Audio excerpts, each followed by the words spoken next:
नमामहं सकलसिद्धिहेतु मुदा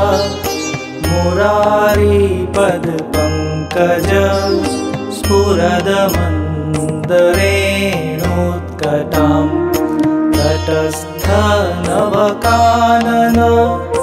प्रकटमोदपुष्पाम्बुना सुरासुरसुपूजिता स्मरपितुः श्रियं बिभ्रतिं कलिन्दगिरिमस्तके पतदमन्दपूरोज्ज्वला विलासगमनोल्लसत् प्रकटगण्डशैलोन्नता सघोषगतिदन्तुरा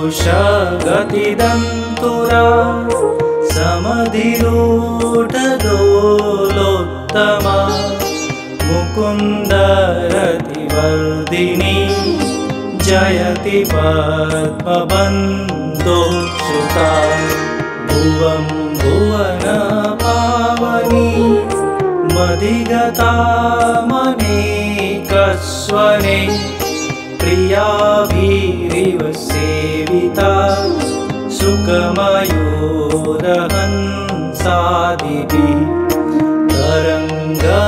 तरङ्गभुजकङ्कण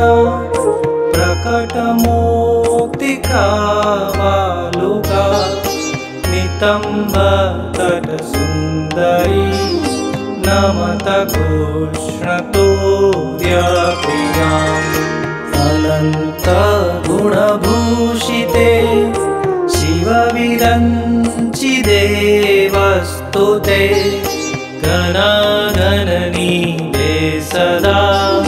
ध्रुवपराशराभीष्टदे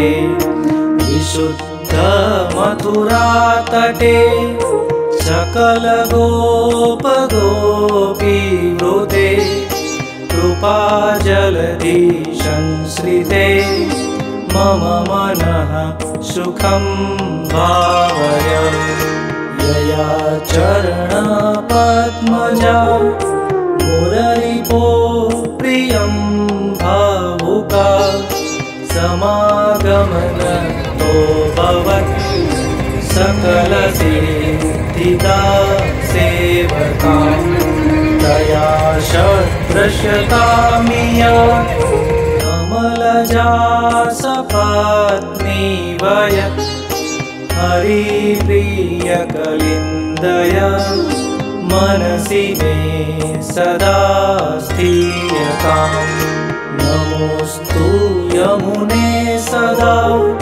तव चरित्रमात्यद्भुतम् न जातु यमुयातना भवति ते पयः पानतः यमोऽपि भगिनीसुतां कथमुहन्ति दुष्टानपि प्रियो भवति सेवना तव हरेर्यथा गोपिका ममास्तु तव सन्निधौ